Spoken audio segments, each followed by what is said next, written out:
अगर आप भी चाहते हैं कि पूजा फिल्म्स का ऑडियो वीडियो सबसे पहले आप तक पहुंचे, तो लाल बटन को दबाकर चैनल को सब्सक्राइब करें और साथ में बेल आइकन को दबाना ना भूलें।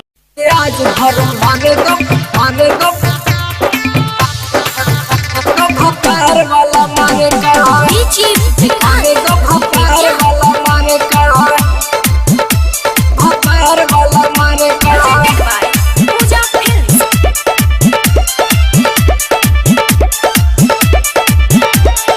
सुना हुई यारे आज होवे माटी कोड़, ऐसे जानी छुआ कल चली जाई भोर, जानी छुआ कल चली जाई भोर। सुना हुई यारे आज होवे माटी कोड़, ऐसे जानी छुआ कल चली जाई भोर, जाई भोर। दूर हट होने जाए दोपहर का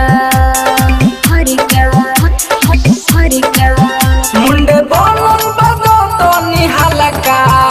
अरे आज भर मारे दो भपार वाला मारे का भपार वाला मारे हो आज भर मारे दो भपार वाला मारे का भपार वाला मारे का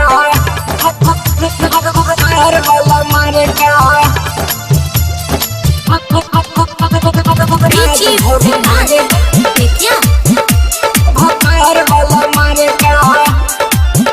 यदि जाए हम ससुरा भतार जाने जाई, देहो मिटाई रानी कुछ ना बुझाई, फिर जाता रहो ना बुझाई। कैसे ना घर राजा कुरवा में कोस के। आओ ना मजा मारो हमारी में सट के ना दादा आज दूसरे के खाना न तड़का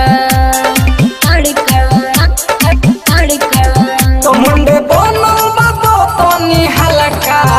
अरे आज भर मारे तो भतार वाला मारे का भतार वाला मारे हो आज भर मारे तो भतार वाला मारे का भतार वाला मारे का भतार वाला मारे का।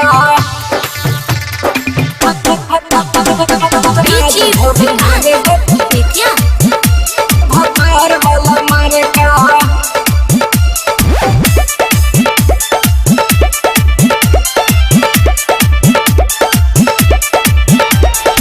ऐसे न छुआ चिकन आइल बदनिया, मनवा करोता बना ली ही कोनिया बना ली ही कोनिया। ससुरा से आइम तो हिक भर खोई हो। माने ना आज रानी गई के जई हो मोनू बने लो सीखा से बड़का